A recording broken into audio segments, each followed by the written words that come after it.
Hello बच्चों, क्या हाल चाल? बढ़िया है सब। आज हम लोग 12th फिजिक्स का जो चैप्टर नंबर 3 है उसका लेक्चर नंबर 2 पढ़ेंगे। इस लेक्चर नंबर 2 में सबसे पहले हम जानेंगे अनुगमन वेग या अपवाह वेग के बारे में। अब इसको पढ़ने से पहले ये ध्यान दो, अगर ये कोई चालक तार ले लें हम, अब आप चालक तार की बात कर रहे हैं तो चालक तार में हम पढ़ चुके हैं बहुत अधिक संख्या में बच्चों क्या होंगे? मुक्त इलेक्ट्रॉन। ये बहुत अधिक संख्या में चालक में मुक्त इलेक्ट्रॉन उपस्थित होंगे। लेकिन अगर हम बात करें इस चालक तार को किसी बैटरी से जोड़ने से पहले, बैटरी से जोड़ने से पहले होता क्या है कि ये मुक्त इलेक्ट्रॉन गति तो बहुत अधिक वेग से कर रहे होते हैं। इनका इस वक्त अगर हम वेग बात करें, उस वेग को ऊष्मीय वेग कहते हैं। जिस वेग से अनियमित गति करते हैं उसे ऊष्मीय वेग, और उसका मान लगभग 10 की घात 5 मीटर प्रति सेकंड होता है। ये बहुत अधिक वेग है, तो गति तो बहुत अधिक कर रहे होते हैं, बहुत अधिक वेग से, लेकिन ये जो वेग है इनका वो अनियमित होता है। मतलब इस ऊष्मीय वेग से ये मुक्त इलेक्ट्रॉन अनियमित गति कर रहे होते हैं, कोई इधर जा रहा है तो कोई इधर जा रहा है, उल्टी सीधी गति कर रहे होते हैं। और इस तरह से उल्टी सीधी गति करते हैं कि इन सभी इलेक्ट्रॉनों का अभी औसत ऊष्मीय वेग 0 रहता है, और इसीलिए इलेक्ट्रॉन गति कर रहे हैं लेकिन अभी इस तार में कोई धारा प्रवाहित नहीं होती। वैसे तो आप कहोगे सर आवेश गति कर रहा है तो तार में क्या बहनी चाहिए? धारा। लेकिन अगर आप अभी कोई तार लेके आओ, उस तार को बैटरी से ना जोड़ो, तो क्या उसमें कोई करंट लगता है? क्या आपको लग रहा है कोई धारा प्रवाहित हो रही है? नहीं।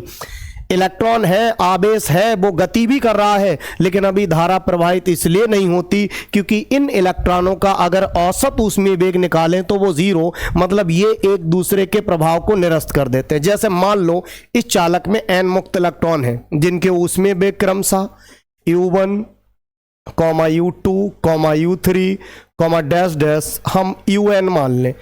तो अगर अभी इन सब इलेक्ट्रॉनों का हम बच्चों औसत ऊष्मीय वेग निकालें, कैसा ऊष्मीय वेग? औसत ऊष्मीय वेग। औसत कैसे निकालें? सभी इलेक्ट्रॉनों के वेगों को जोड़ें, और n इलेक्ट्रॉनों का वेग है इसलिए n से भाग कर दें, यानी कि U1 plus U2 plus U3 plus dash dash UN, और n से भाग कर दें तो ये हमेशा अभी कितना आएगा? 0। यानी कि जब किसी चालक तार को हम बैटरी से नहीं जोड़ते हैं तो जोड़ने से पहले इलेक्ट्रॉनों का वेग तो बहुत अधिक होता है, लेकिन उन इलेक्ट्रॉनों का अगर औसत ऊष्मीय वेग निकालें तो वो कितना आएगा? 0। और ये औसत ऊष्मीय वेग 0 होने के कारण ही अभी इस तार में कोई धारा प्रवाहित नहीं होती है। अगर तार में धारा प्रवाहित करानी है तो क्या करना पड़ता है? इस तार के सिरों के बीच क्या हमें कोई बैटरी जोड़नी पड़ेगी? ऐसा करके बैटरी जोड़ेंगे हाथ से। ये बैटरी जोड़ दी, ये इसका प्लस सिरा, ये माइनस सिरा है, एक प्लस एक माइनस। तो ये सिरा किससे जोड़ दिया? प्लस से। ये सिरा किससे जोड़ दिया? माइनस से। मतलब ये इसका उच्च विभव पर है, प्लस सिरा किस पर है? उच्च विभव पर, और माइनस की वजह से विभव कम होता है, तो ये सिरा हमारा कैसे विभव पर है? निम्न विभव पर है। तो इसका विभव अधिक है, इसका विभव कम है, मतलब हमने बैटरी लगाने का मतलब इस तार के सिरों के बीच विभवांतर लगा दिया। मान लो कितना लगा दिया? V। अब जब विभवांतर लगा दिया तो विभवांतर की वजह से क्या प्लस से माइनस की ओर एक वैद्युत क्षेत्र E उत्पन्न होगा। मतलब अब ये चालक तार के भीतर जो इलेक्ट्रॉन गति कर रहे हैं वो सब इस बैटरी के वैद्युत क्षेत्र में गति कर रहे हैं। और आप पढ़ चुके हो पहले चैप्टर में कि जब कोई आवेशित कण वैद्युत क्षेत्र में गति करता है तो उस पर क्या लगता है? एक बल। अगर Q आवेश E वैद्युत क्षेत्र में है तो उस पर बल F बराबर कितना होता है? QE। यह अलग बात है अगर प्लस आवेश है तो उस पर बल वैद्युत क्षेत्र की दिशा में, अगर ये वैद्युत क्षेत्र है तो बल भी इसी दिशा में लगेगा। लेकिन अगर माइनस आवेश है तो उस पर बल वैद्युत क्षेत्र की कैसी दिशा में लगता है? विपरीत दिशा में। प्लस आवेश पर बल वैद्युत क्षेत्र की दिशा में, माइनस आवेश पर बल वैद्युत क्षेत्र की दिशा में। लेकिन यह क्लियर है अगर कोई भी Q आवेश E वैद्युत क्षेत्र में है तो उस पर बल F बराबर QE लगेगा, परिमाण F बराबर QE होगा। हाँ, प्लस है तो वैद्युत क्षेत्र की दिशा में, माइनस है तो वैद्युत क्षेत्र की विपरीत दिशा में। तो अब ये इलेक्ट्रॉन भी तो सब वैद्युत क्षेत्र में गति करेंगे। तो अब एक इलेक्ट्रॉन का आवेश E होता है और वैद्युत क्षेत्र मान लो E, तो यहां प्रत्येक इलेक्ट्रॉन पर बल F बराबर E इंटू E लगेगा। अब इलेक्ट्रॉन चूंकि माइनस आवेश है, इसका मतलब वैद्युत क्षेत्र की विपरीत दिशा में, या कह सकते हो ये माइनस है तो माइनस को अपनी ओर कौन खींचेगा, प्लस, तो प्लस वाले सिरे की ओर, या कह दो उच्च विभव वाले सिरे की ओर। इन सब इलेक्ट्रॉनों पर क्या लगेगा, एक बल लगेगा वैद्युत क्षेत्र के कारण। तो पहले तो इलेक्ट्रॉन उल्टे सीधे जिसका जहां मन कर रहा था वो टहल रहा था, लेकिन अब सब इलेक्ट्रॉनों पर इस वैद्युत क्षेत्र के कारण क्या लगेगा, बल। तो अब ये उल्टे सीधे नहीं बल्कि एक निश्चित औसत वेग से कौन से सिरे की ओर चलेंगे, प्लस सिरे की ओर। कौन से सिरे की ओर चलेंगे, प्लस सिरे की ओर, या कह दो उच्च विभव वाले सिरे की ओर। और अब ये जिस औसत वेग से प्लस सिरे की ओर चलेंगे, ये औसत वेग ही हमारा क्या कहलाएगा, अनुगमन वेग या अपवह वेग। मतलब सीधे सीधे कह सकते हो बैटरी जोड़ने से पहले, या कह दो विभवांतर लगाने से पहले, या कह दो वैद्युत क्षेत्र लगाने से पहले इलेक्ट्रॉनों का जो औसत ऊष्मीय वेग है वो कितना था, 0। और ये बैटरी लगाने के बाद, या कह दो विभवांतर लगाने के बाद, या कह दो वैद्युत क्षेत्र लगाने के बाद, अब इलेक्ट्रॉन जिस औसत वेग से चलेंगे वो औसत वेग ही क्या कहलाएगा, अनुगमन वेग। तो ध्यान रखो, बैटरी लगाने से पहले इलेक्ट्रॉनों का औसत वेग 0 होता है, और बैटरी लगाने के बाद जो इलेक्ट्रॉनों का औसत वेग है वही हमारा अनुगमन वेग होता है। अब वेग है तो v से लिखेंगे, और कौन सी वेलोसिटी है, ड्रिफ्ट वेलोसिटी, तो सफिक्स में क्या लगा देते हैं, d। v d से प्रदर्शित करेंगे, और इसके मान की बात करें तो लगभग 10⁻⁻⁴ मीटर प्रति सेकंड की कोटि का होता है। इसका जो मान है वो 10⁻⁻⁴ मीटर प्रति सेकंड की कोटि का होता है। अगर आप इसकी परिभाषा लिखना चाहें तो मैं आपको बोल देता हूं क्या लिखनी है। देखो, चलो लिख ही देता हूं मैं। देखो क्या लिखेंगे, जब किसी चालक तार को बैटरी से जोड़कर उसके सिरों के बीच विभवांतर लगाते हैं तो चालक तार के मुक्त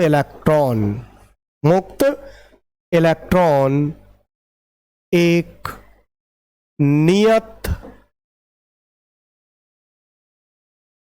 औसत वेग से कौन से सिरे की ओर गति करते हैं, धन सिरे की ओर कह सकते हो, या उच्च विभव वाले सिरे की ओर, या कह सकते हो वैद्युत क्षेत्र की विपरीत दिशा में। एक ही बात, धन सिरे की ओर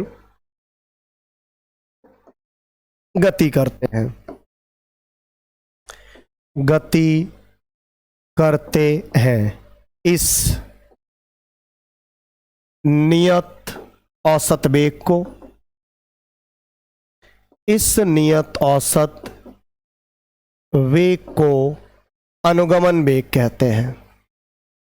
अनुगमन वेग, या चाहे तो दूसरा नाम अपवह वेग भी है, कहते हैं। इसे Vd से प्रदर्शित करते हैं। इसका मान 10⁻⁻⁴ मीटर प्रति सेकंड की कोटि का होता है। कोटि का मतलब घात, इसके मान की जो घात है वो लगभग 10⁻⁻⁴ मीटर प्रति सेकंड होती है, की कोटि का होता है। ये इसकी क्या हुई बच्चों, परिभाषा हुई। ये इसकी परिभाषा, इसे आप नोट कर सकते हैं। अब देखो अगला टॉपिक। देखो हमने इस चैप्टर में सबसे पहले क्या पढ़ा था, वैद्युत धारा यानी कि आई। फिर अभी क्या पढ़ा है, अनुगमन वेग BD, तो हम I और BD में संबंध निकाल सकते हैं।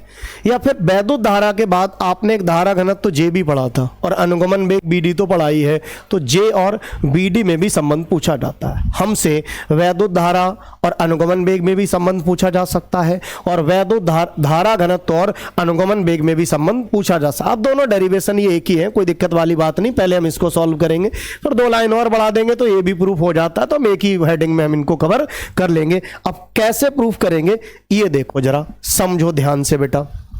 देखो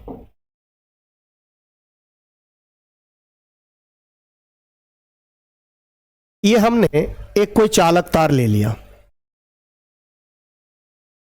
जिसकी लंबाई कितनी है, यहां से यहां तक L है, और ये इसका जो अनुप्रस्थ काट का क्षेत्रफल है वो A है। इसमें बहुत अधिक संख्या में क्या होंगे, मुक्त इलेक्ट्रॉन होंगे ये। लेकिन अभी बैटरी लगाने से पहले ये अनियमित रूप से गति कर रहा है, तो इनका औसत वेग 0 है। अभी इसमें कोई धारा प्रवाहित नहीं होगी। लेकिन अगर इसके सिरों के बीच हम एक बैटरी जोड़ दें,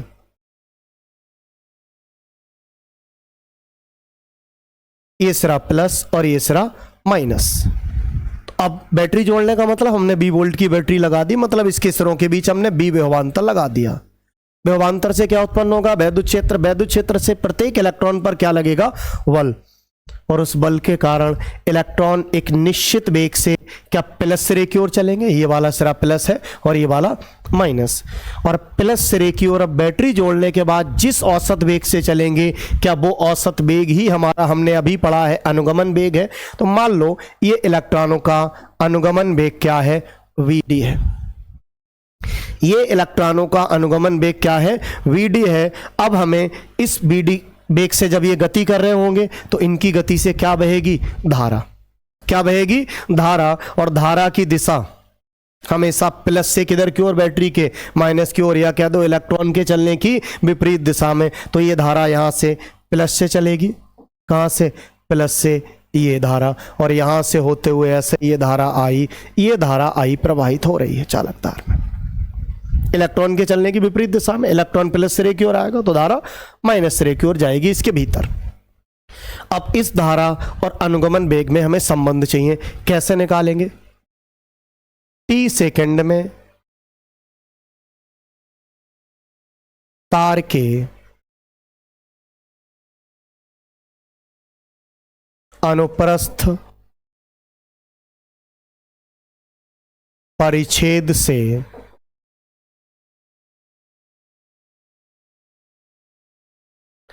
गुजरने वाले इलेक्ट्रॉनों की संख्या।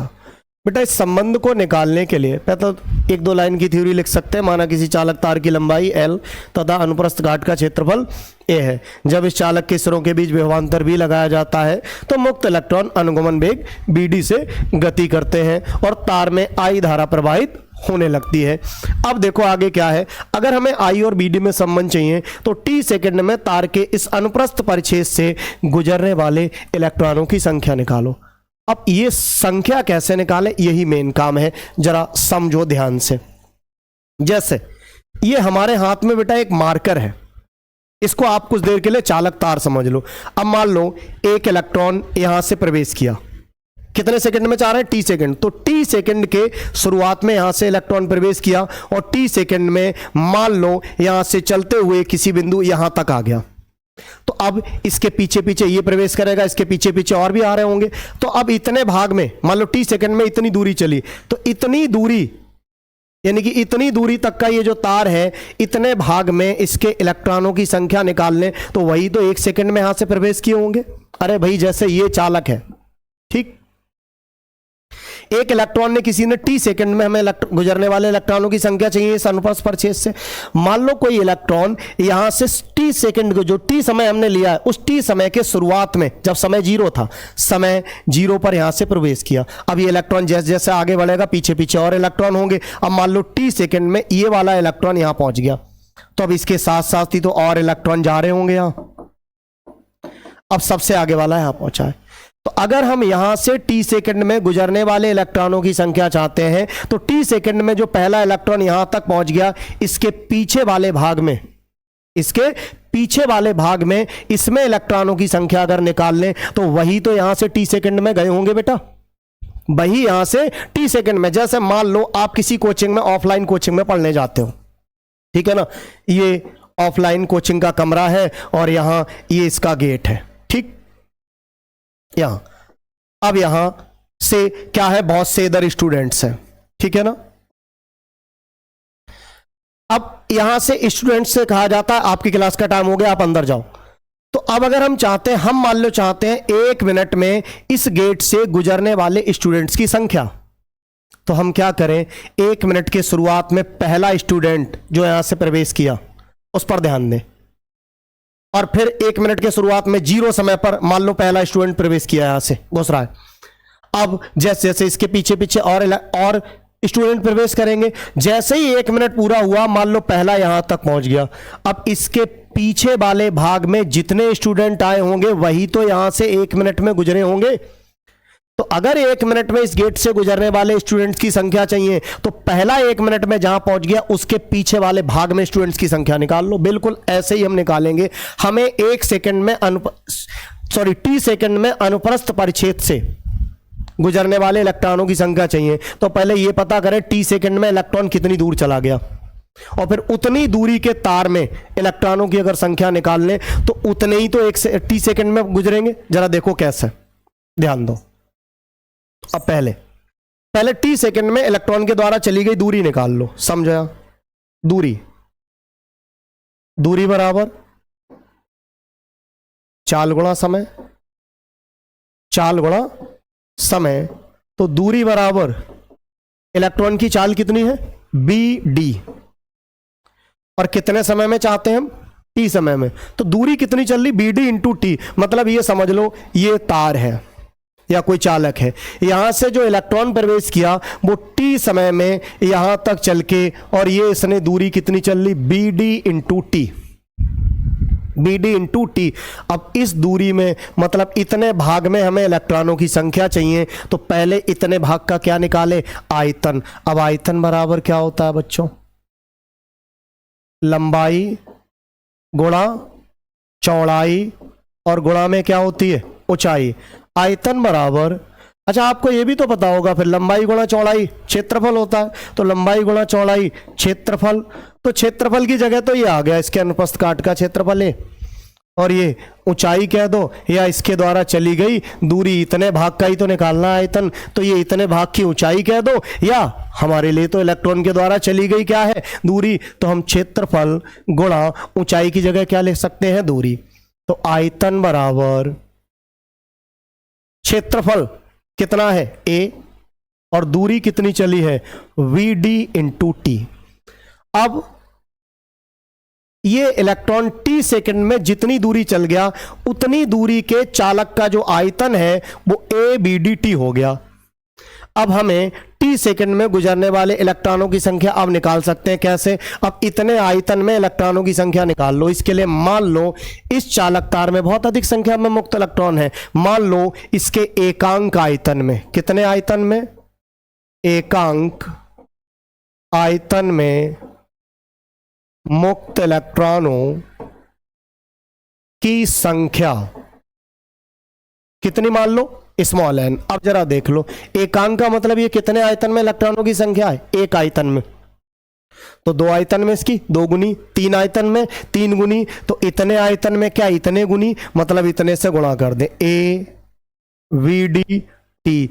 ये टी सेकंड में तार के अनुप्रस्थ परिच्छेद से गुजरने वाले इलेक्ट्रॉनों की क्या है, संख्या। अगर इतनी बात आपको समझ में आ गई तो आगे अब इस डेरिवेशन में कोई दिक्कत होने वाली नहीं है। ये इलेक्ट्रॉनों की संख्या है, इसको ऐसा करो कैपिटल एन से लिख लो, कैपिटल एन। अब टी सेकंड में कौन गुजर रहे हैं, इलेक्ट्रॉन गुजर रहे हैं, मतलब क्या गुजर रहा है, आवेश। तो टी सेकंड में ऐसा करो, अब इस तार के अनुप्रस्थ परिच्छेद से गुजरने वाले आवेश की मात्रा, टी सेकंड में तार के अनुप्रस्थ परिच्छेद से गुजरने वाले आवेश की मात्रा। देखो आवेश की मात्रा कैसे निकालेंगे, अगर कहीं से n इलेक्ट्रॉन गुजर रहे हैं तो वहां से गुजरने वाले आवेश की मात्रा क्या बेटा, Q बराबर एन ई, Q बराबर एन ई, तो Q बराबर इलेक्ट्रॉनों की संख्या कैपिटल N इंटू ई। अब Q बराबर कैपिटल N का मान अभी निकाला हमने, कितना आया, N into A B D T, N into A B D T, और इंटू में ये तो N का मान आ गया और इंटू में क्या है, E है। अतः तार में वैद्युत धारा, तार में वैद्युत धारा, अब ये Q आवेश तार से होकर कितने समय में गुजरा है, T समय में, और किसी भी चालक तार में अगर Q आवेश T समय में होकर गुजरता है तो उसमें बहने वाली धारा क्या I बराबर Q अपॉन टी, I बराबर कितना होगा, Q अपॉन टी। Q का मान आपके सामने कितना है, N A V D into T, और इंटू में क्या है E, और अपॉन में ये T। क्या बच्चों ये T से T कैंसिल, तो I बराबर क्या आ गया, N E A B D, N E A B D. इसमें I क्या है, वैद्युत धारा, और बी डी क्या है, अनुगमन वेग। तो यही वैद्युत धारा और अनुगमन वेग में संबंध है, यही वैद्युत धारा तथा अनुगमन वेग में संबंध है। तो ये तो पहली वाली हेडिंग कंप्लीट हुई अभी बच्चों, वैद्युत धारा अनुगमन वेग में, लेकिन हमने दूसरी हेडिंग और भी डाली थी। अगर वैद्युत धारा अनुगमन वेग में पूछे तो ठीक है, यहां तक हो गया। लेकिन अगर हमसे कहा जाए धारा घनत्व और अनुगमन वेग में भी संबंध निकालो, तो इसी के आगे कुछ नहीं, 2 लाइनें और बढ़ा देनी है। देखो कैसा, परंतु धारा घनत्व, धारा घनत्व हमने क्या पढ़ा था बच्चों, J बराबर I अपॉन ए। धारा घनत्व J बराबर क्या पढ़ा था, I अपॉन ए। तो यहां से J बराबर क्या हो जाएगा भाई, I का मान देखो अभी निकाल लिया हमने, कितना आया, N E A B D, N E A B D, और अपॉन में क्या है, क्या बच्चों A से A कैंसिल, तो J बराबर क्या आ गया, एन ई बी डी। अब इसमें J क्या है, धारा घनत्व, बी डी क्या है, अनुगमन वेग। तो ये धारा घनत्व और अनुगमन वेग में संबंध है। ये है धारा घनत्व तथा अनुगमन